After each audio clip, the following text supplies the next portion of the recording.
vamos a estudiar acerca de la esencia de Dios y ese conocimiento que nosotros debemos tener de Dios. Vamos a ir a nuestra presentación, y ahí en esa presentación, permíteme que te voy a colocar ahí lo que es el cuadro de Thiessen, ¿ok? Ahí está el cuadro de Thiessen, donde nosotros vamos a estar viendo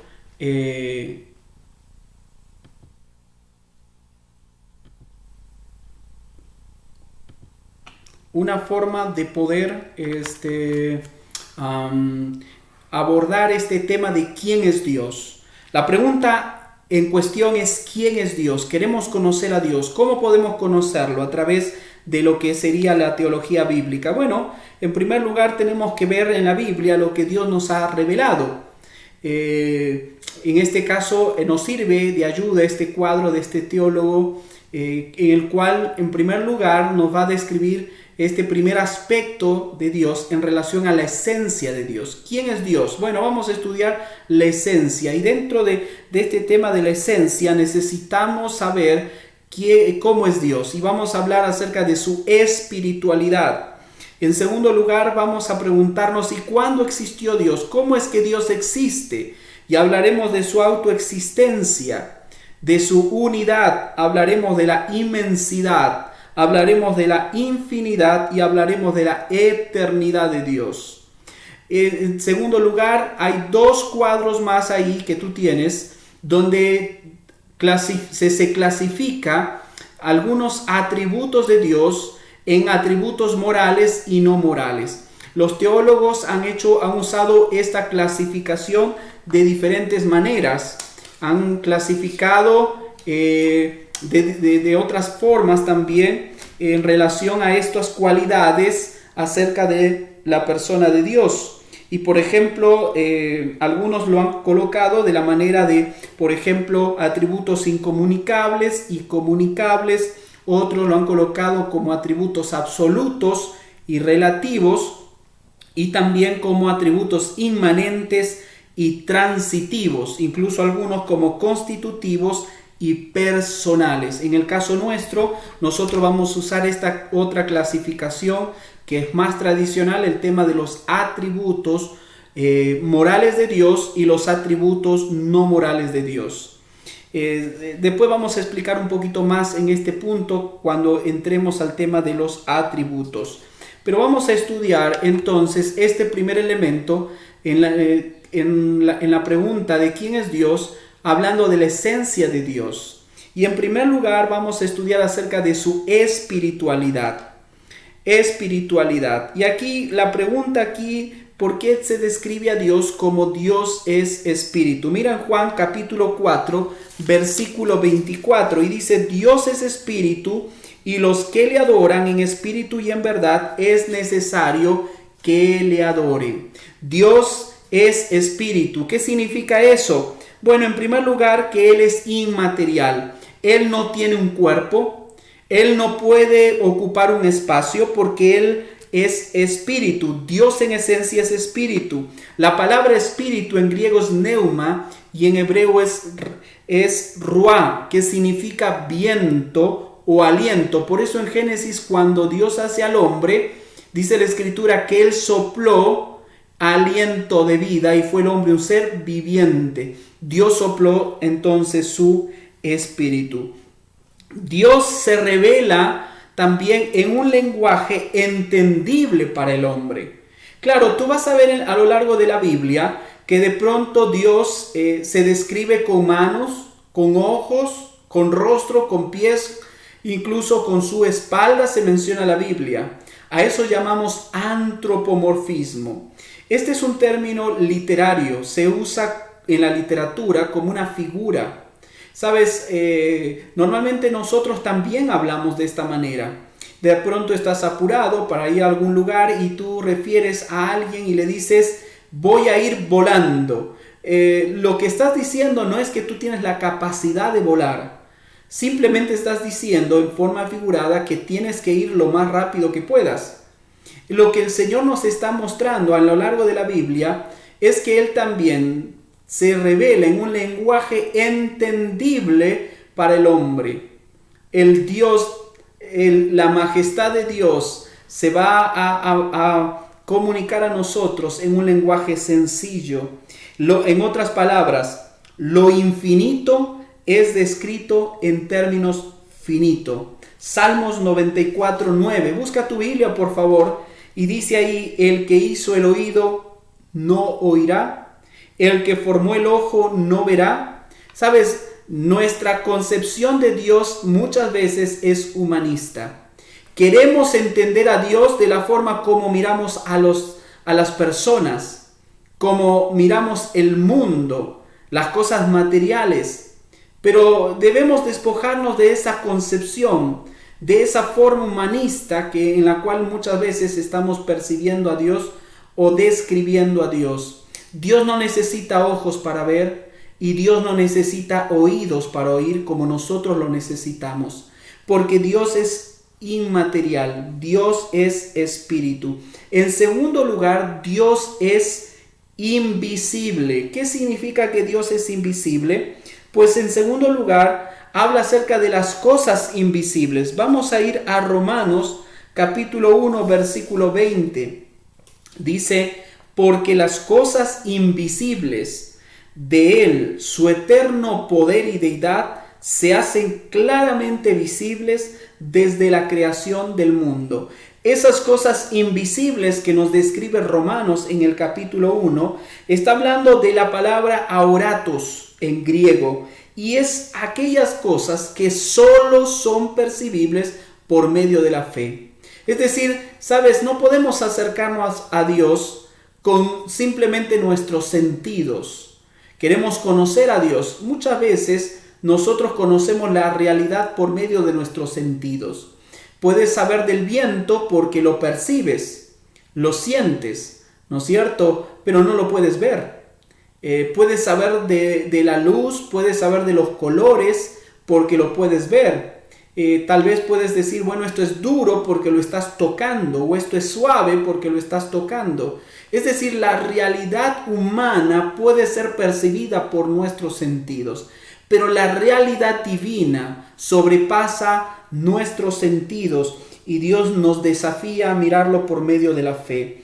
El hombre solo ha visto la manifestación de la gloria de Dios. Cuando vemos ahí en Éxodo a Moisés hablando con Dios y pidiéndole ver su gloria, Dios le muestra, le manifiesta su gloria. Y él pudo ver la espalda de Dios, y así se describe en un lenguaje humano esta experiencia que tuvo Moisés de ver la gloria de Dios. Entonces Dios es inmaterial, pero Dios también es invisible. Dios no puede ser percibido por nuestros sentidos. En tercer lugar, Dios es viviente. ¿Qué significa que Dios es viviente? Dios tiene vida, Dios está vivo. Había una película hace algunos años que decía Dios está muerto. Sin embargo, la Biblia nos habla y afirma claramente que Dios está vivo. Él es el Dios autoexistente. En Éxodo capítulo 3, versículo 14 leemos: yo soy el que soy. Sabes, Dios se revela a nosotros en su autoexistencia en forma dinámica y activa. No es que Él existió, no es algo pasado, no es que Él existe. Él va a seguir existiendo en forma activa y dinámica. En Juan capítulo 5, versículo 26, leemos: el Padre tiene vida en sí mismo. Sabes, Él está vivo, Él no necesita de nadie, Él no proviene de nadie. No es como nosotros, que nuestra vida provino de Dios. Él tiene vida en sí mismo. Por eso Jesús dijo: yo soy la vida. Él es la vida. La Biblia declara que Dios es un ser viviente, autoexistente e inmortal. Sabes, esto es algo interesante para nosotros. Dios no proviene de ninguna cosa. Él existe en sí mismo. Él es el yo soy. Él es el eterno. Este es el Olam. Este es un nombre de Dios. Este es un nombre que Dios nos ha revelado de su persona. Él es el Olam, el Dios eterno. Y tú y yo podemos confiar y podemos poner nuestra esperanza en ese Dios eterno. En cuarto lugar, Él es una persona. Él es una persona. Podemos ver ahí claramente en la Escritura que Él no necesita, ¿no es cierto? Él no es como el Dios o los dioses hinduistas, ¿verdad? No es como el panteísmo. En el caso del hinduismo, el Dios principal al cual ellos adoran es Brahma. Ellos tienen una frase en el cual describen a su deidad y dicen: Brahma es todo y todo es Brahma. Es decir, ellos creen en un panteísmo. Todo se funde en Dios. Es un ente, no es un ser como Dios. No es una persona como nuestro Dios. Es un ente impersonal. Nuestro Dios es un ser personal que quiere darse a conocer y se relaciona con nosotros. Dios es un ser individual y con conciencia y voluntad propia, capaz de sentir y escoger, tener una relación recíproca con otros seres. Esta es una cita del libro de Teología Sistemática de Erickson. Te animo a buscarlo para poder también seguir ahondando en este punto. Así que Dios quiere que nos conozcamos y Él se da a conocer como una persona. Hay dos aspectos para poder conocer a Dios como una persona. En primer lugar, Dios ha revelado su persona por medio de sus nombres. Los nombres de Dios. Es interesante poder ver los nombres de Dios y estudiarlos, ¿verdad? Los diferentes nombres de Dios. Hay nombres primarios y hay nombres también compuestos de Dios. Y ahí tú puedes ver los diferentes nombres de Dios. Por ejemplo, ahí podemos observar el primer nombre de Dios que aparece en Génesis. ¿Cuál es ese nombre de Dios? Bueno, Él dice Elohim. Elohim, ¿no es cierto? Y este es el Dios supremo. Y Él es el supremo, el que siempre ha existido, ¿verdad? El creador de todo. No hay nadie más fuerte que Él, el fuerte. Pero también más adelante vamos a ver cómo en el capítulo 2 de Génesis Él se revela como Jehová. Jehová significa el autoexistente, pero también significa el redentor. Y fíjate que ya ahí, antes de la caída, Dios estaba revelando que Él iba a ser el redentor de su pueblo. Y más adelante puedes ver otros nombres que Dios ha usado a lo largo de toda la Biblia. Por ejemplo, Adonai, que significa Señor. ¿Sabes? Los judíos pensaban que el nombre de Dios era impronunciable, por eso usaron la palabra Jehová y no tenía vocales. Era el tetagrama, era el nombre impronunciable de Dios. Pero aquí vemos que Dios también se revela por otros nombres. Y ellos usaron la palabra Adonai, que significa Señor.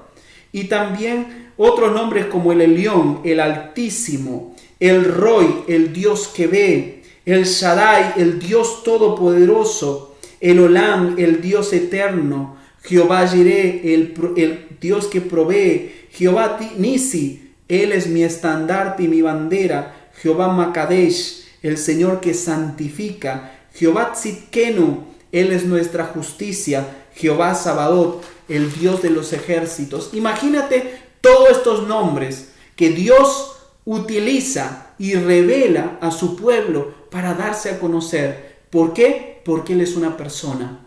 No solamente lo vemos por sus nombres, sino también por sus actividades. Vemos que Dios se conoce y se comunica con las personas. Lo vemos en el huerto del Edén, hablando con Adán y con Eva todos los días. Lo vemos hablando con Moisés cara a cara.